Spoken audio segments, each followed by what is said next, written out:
percaya diri sama diri dia, sama lingkungan sosial dia, kayak dia selalu memenuhi ekspektasi orang-orang terhadap diri dia sendiri. Dan Untuk si respondennya kayak mana? ya balik lagi setelah itu kita harus bilang ke orangnya, kayak mungkin minta maaf atau kayak bilang maaf ya. Cara meluapkannya tuh dengan silet-silet tangan. Oh Gimana itu tuh? itu pastinya butuh. Melukai diri Iya, sendiri. itu pastinya butuh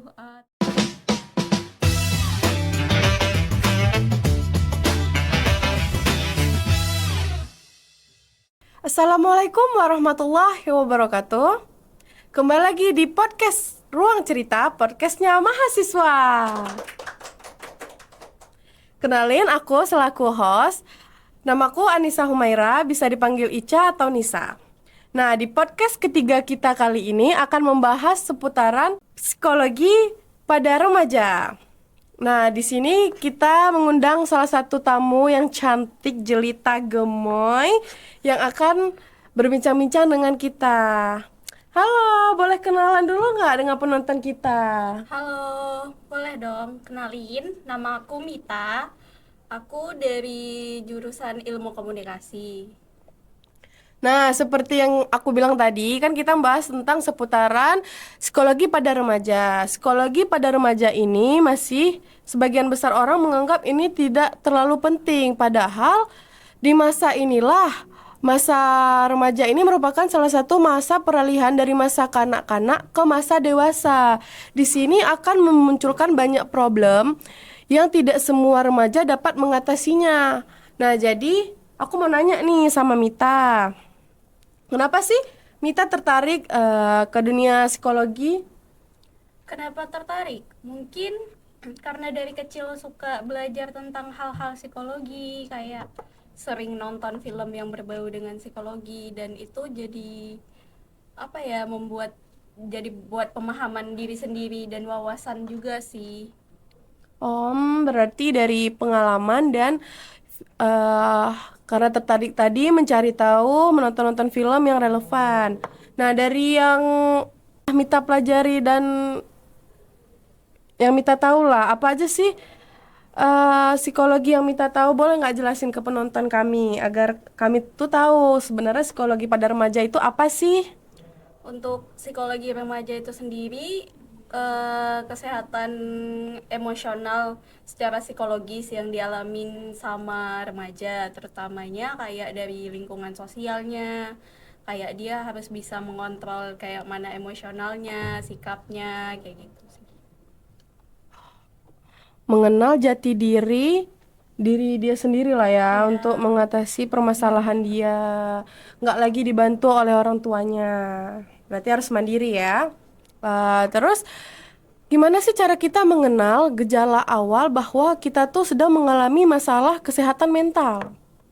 gejala awalnya mungkin yang aku tahu kayak dia merasa kurang percaya diri sama diri dia, sama lingkungan sosial dia, kayak dia selalu memenuhi ekspektasi orang-orang terhadap diri dia sendiri. Dan apa ya, kayak itu tuh bisa nyakitin diri dia juga, kayak gitu, bisa merusak kesehatan mentalnya juga, kayak gitu. Itu sih yang aku tahu. Lalu kalau bahas tentang dampak nih, apa aja sih dampak negatif dan positif dari psikologi pada remaja? Dampak, kalau dampak itu bisa kayak dampak buruknya tuh bisa menyakiti diri sendiri, terus kayak berpikir selalu overthinking terhadap diri sendiri, lingkungan, terhadap orang lain lah pokoknya. Habis itu kalau dampak positifnya, kalau misalnya mental dia itu kayak sehat, bisa kayak kan, sehat itu nggak mesti yang harus sehat fisik aja, mental kita juga perlu sehat kayak gitu. Nah, itu bakalan ngaruh ke kehidupan dia sehari harinya, mungkin kayak memperbaiki moodnya kayak gitu, kayak bisa memperbaiki hari hari dia ke depannya kalau lagi ngejalanin harinya. Berarti dengan mengetahui atau memahami psikologi pada remaja ini, kita dapat memanage dan mengontrol emosional dengan baik ya. Lalu dari dampak negatif dan positif tadi, ada nggak sih Kak cara mengatasinya? Cara mengatasinya kalau emang dianya misalnya overthinking atau ngerasa kurang sama diri dia, paling kayak memperbaiki sikap dia, atau dia bisa kayak kalau dia punya masalah sama lingkungan, dia bisa ngelakuin yang namanya journaling. Kayak journaling tuh kayak nulis apa yang dia rasakan di buku, entah di kertas kayak gitu, kayak mengendalikan emosionalnya kayak gitu. Oh, berarti ketika dia merasa kesal bukan berarti dia untuk menahan tidak meluapkan isi apa yang dia rasakan, tapi dia dapat meluapkannya bukan kepada orang lain, tapi pada kertas dituangkanlah apa isi pikiran dia tadi.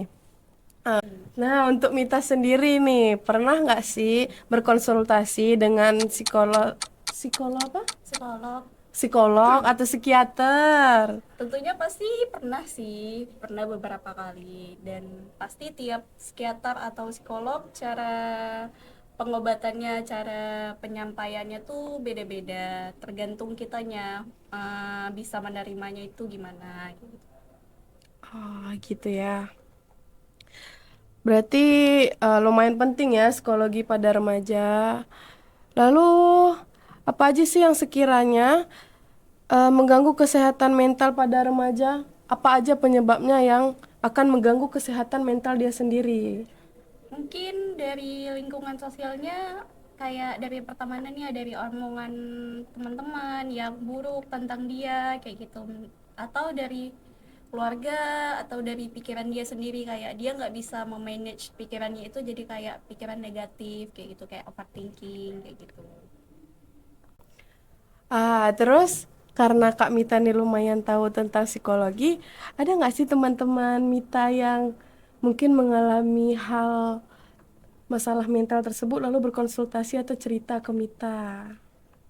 Eh, Tentunya pasti ada, dan ya aku hanya bisa mendengarkan dan memberikan solusi yang sekiranya bisa diterima di dia sih, kayak yang balik lagi tadi, kayak solusinya kayak bisa journaling, kayak meluapkan emosinya tuh melalui kertas, atau kayak dia bisa pukul bantal, atau dia bisa curhat sama orang terdekatnya. Gitu. Kan remaja lebih terkenal dengan labil ya, karena kan dia masih masa peralihan dari masa kanak-kanak yang dulunya sering dibantu orang tuanya dan sekarang apa-apa dia harus mandiri. Untuk mengatasi kelabilan itu, ada nggak sih, Kak? Untuk mengatasi kelabilan itu lebih baik kayak buat ini sih, buat schedule kayak gitu, kayak kita tahu misalnya kayak schedule kita ke depannya itu mau ngapain, jadi kayak hal-hal labil itu bisa dihindari kayak gitu. Untuk pengalaman Mita sendiri ada nggak sih yang bisa diceritakan ke penonton nih? Pengalaman yang mengganggu mental Mita, terus bagaimana cara Mita mengatasinya? Ada sih, paling kayak stres karena tugas kayak gitu, cara mengatasinya ya kayak apa ya, kayak balik lagi kayak journaling atau konsultasi. Kalau emang sama psikolog sih lebih seringnya kayak gitu, konsultasi secara kayak curhat, kayak gimana nih cara ngatasinnya, terus paling psikolognya bakal ngasih tahu apa aja, biasanya kayak lebih ke journaling, terus cerita ke teman deket kayak gitu. Gitulah berarti kurang lebih ya Kak. FYI ya guys, jadi teman kita ini merupakan salah satu brand ambassador dari pertemanan sejiwa. Nah, mungkin Mita bisa sharing ke penonton atau ke aku, apa sih pertemanan sejiwa itu dan apa aja kegiatan di dalamnya? Nah, untuk pertemanan sejiwa itu sendiri, itu tuh sebuah platform komunitas digital yang bergerak di bidang kesehatan mental kayak gitu. Terus kegiatannya tuh kami sebagai BA kayak mempromosikan tentang mental health itu, kayak ada webinarnya juga, ada live broadcastingnya juga, kayak live broadcastingnya tuh kayak ngebahas tentang kesehatan mental gitu, kayak macam-macam sih temanya kayak gitu, bisa beda-beda setiap minggunya. Dan webinarnya juga bisa beda-beda setiap minggunya, kayak materinya tuh apa aja gitu. Emang apa sih yang bikin Mita tertarik masuk ke pertemanan sejiwa dan dari mana Mita pertama kali mendapatkan infonya? Kalau dari mananya, dari Instagram sih, kayak sering kan ada tuh kalau di Instagram kayak Instagram volunteer kayak gitu. Nah, kayak iseng aja sih sebenarnya awalannya, karena kan di situ kayak nggak diminta persyaratan apa-apa, kayak cuman ya mahasiswa kayak gitu, memang lagi dicari juga, yaudah kayak iseng daftar, terus keterima. Apa, kayak kenapa bisa masuk situ, kayak menjadi buat jadi nambah wawasan dan pengalaman juga sih, kayak jadi pembelajaran, kayak oh tahu nih gimana kalau misalnya ngatasi mental health lebih lanjut, kalau yang ada yang penyakit mental healthnya tuh lebih parah kayak gitu, harus dibawa kemana kayak gitu, misalnya kayak harus ditanganin kemana gitu sih. Berarti benefit dari mengikuti atau menjadi brand ambassador pertemanan sejiwa lumayan ini ya, lumayan bermanfaat untuk kita. Nah, kan sekarang lagi marak-maraknya pembulian di sekolah-sekolah. Entah itu di sekolah SD, SMP, sampai ke universitas pun juga ada. Nah, bagaimana sih tanggapan Mita terhadap pembulian yang marak ini? Ada yang kasusnya tuh sampai siram air keras, sampai aku pernah lihat juga berita ada yang di pesantren dia tuh gosok badan temannya sendiri. Itu tuh kayak mana sih tanggapan Mita terhadap permasalahan ini? Tanggapan aku, yang pastinya bullying itu nggak dibenarkan ya guys untuk dilakukan. Nah, kalau mau ditanggapin sebenarnya susah juga sih bilanginnya, karena kan kita nggak tahu nih keadaan mental orang yang dibully, bahkan yang membuli itu sendiri tuh kayak mana keadaan mentalnya kayak gitu.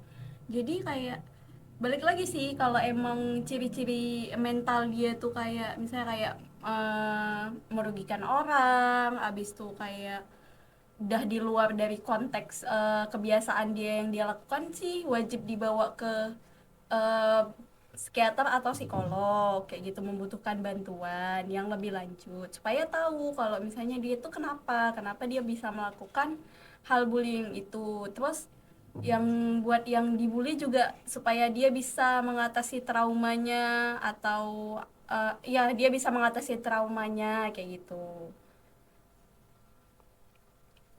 Kalau bahas tentang trauma, ada nggak sih tips and trick untuk mengatasi trauma yang mengganggu masalah mental? Tips and trick mungkin banyak-banyak melakukan hal positif di lingkungan keluarga, sosial, pokoknya di lingkungan terdekatnya, dan kayak banyak-banyakin cerita ke orang-orang terdekat yang dia bisa percaya kayak gitu, dan apa ya, banyak melakukan hal-hal yang buat dia senang, happy kayak gitu. Berarti harus didukung dengan keadaan sekitar yang mendukung Iya, mental kita, bukan iya. malah makin down. Bisa didukung dari orang tua kayak gitu. Dukungan orang tua juga penting buat anak-anaknya kayak gitu, untuk ngatasin mental health dia kayak. Kalau Mita sendiri, di lingkungan sekitar Mita sudah mendukung belum untuk menjaga kesehatan psikologi Mita sendiri atau malah mengganggu? Kalau untuk sekarang sudah sih, karena kita juga sering kayak konsultasi ke psikolog kayak gitu, jadi kayak bebannya itu lebih berkurang kayak gitu. Berarti apakah Mita sudah tidak lagi merasakan kesedihan, gangguan kesehatan mental setelah mempunyai ilmu dari kesehatan mental? Kalau sedih tentu pasti ada, masih kayak gangguan kesehatan mental juga pasti ada. Kan kita nggak bisa menyadari kalau kita itu terkena gangguan kesehatan mental tanpa kita datang ke dokter atau ke orang yang profesional kayak gitu. Jadi pasti ada, tapi kayak kita itu udah tahu cara mengatasinya tuh kayak mana kayak gitu. Gitu. Em, aku mau bahas nih kalau misal aku sendiri ya, aku ini terlalu panik di setiap keadaan Panic apapun attack. itu, panic attack. Ya. Itu gimana sih cara ngatasinnya? Kalau ngatasin panic attack, kayak berusaha untuk yakinin diri sendiri sih. Kalau misalnya itu tuh cuman sesaat, panik itu cuman sesaat, kayak itu tuh nggak ada, panik itu tidak ada, kayak berusaha meyakinkan diri sendiri. Terus kalau misalnya ada orang terdekat kayak bisa bilang kalau saya kayak lagi panik nih, kayak bisa bilang kayak untuk bisa nggak kalau misalnya kayak itu tuh dibikin akunya nyaman kayak gitu, kayak kita buat suasana hati kita tuh nyaman kayak gitu dengan cerita kayak orang terdekat kita kayak gitu. Kalau misalnya memberi afirmasi positif nih, aku biasa gini nih kan, mau ujian nih, tapi aku belum siap aja karena mungkin persiapan aku tuh cuma 70%. Terus aku meyakini diri aku dengan kayak bisa, bisa, bisa.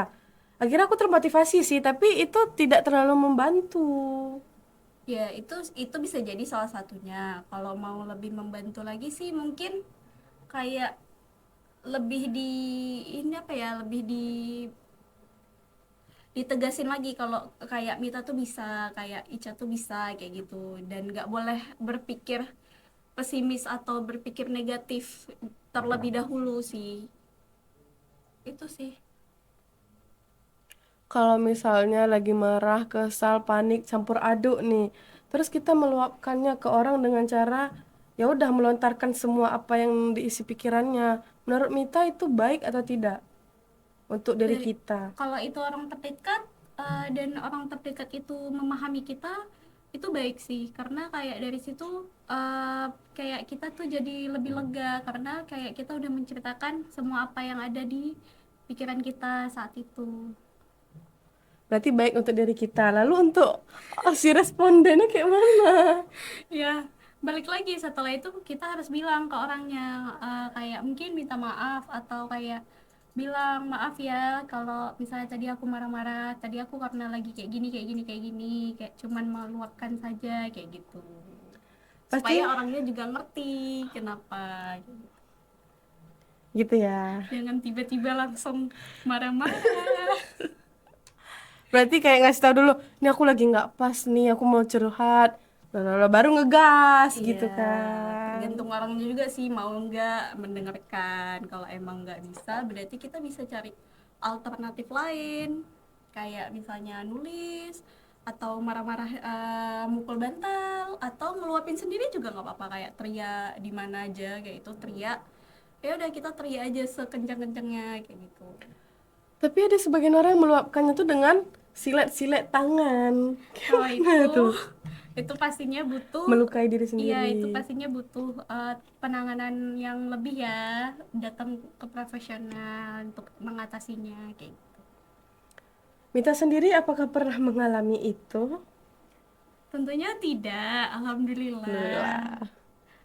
Kesimpulan yang dapat kita ambil dari pembahasan Kak Mita tadi ialah saat kita marah, saat kita ingin meluapkan emosi, yang paling penting ya, karena ketika orang meluapkan emosi itu kebanyakan orang menyakiti diri sendiri. Ingat kata terakhir tadi kata Kak Mita, kita dapat meluapkannya tapi tidak melukai diri sendiri. Lalu saran dari aku juga kita harus memiliki ilmu psikologi pada remaja, tidak hanya pada remaja, pada orang dewasa juga perlu karena ilmu ilmu psikologi ini mampu membuat kita mengontrol emosional kita, memanage perubahan mood yang terjadi, menerima semua situasi kondisi dengan sebaik-baiknya. Itu dia tadi kesimpulan dan saran dari aku. Apakah ada yang ingin ditambahkan dari Mita? Kalau saran dari aku, kalau kalian ngerasa apa ya, perilaku kalian berlebihan atau nggak kayak biasanya, jangan takut untuk datengin profesional, apalagi psikolog atau psikiater. Nggak bakalan takut kok, nggak bakalan diapa-apain di psikolog atau psikiater itu, paling cuma ditanya-tanyain dikit. Udah sih, saran dari aku itu aja. Oke, Mita. Terima kasih sudah mau menjadi narasumber kami. Iya. Sekian podcast kali ini. Kami minta maaf jika ada kata-kata atau pihak yang tersinggung. Kami akhiri. Assalamualaikum warahmatullahi wabarakatuh.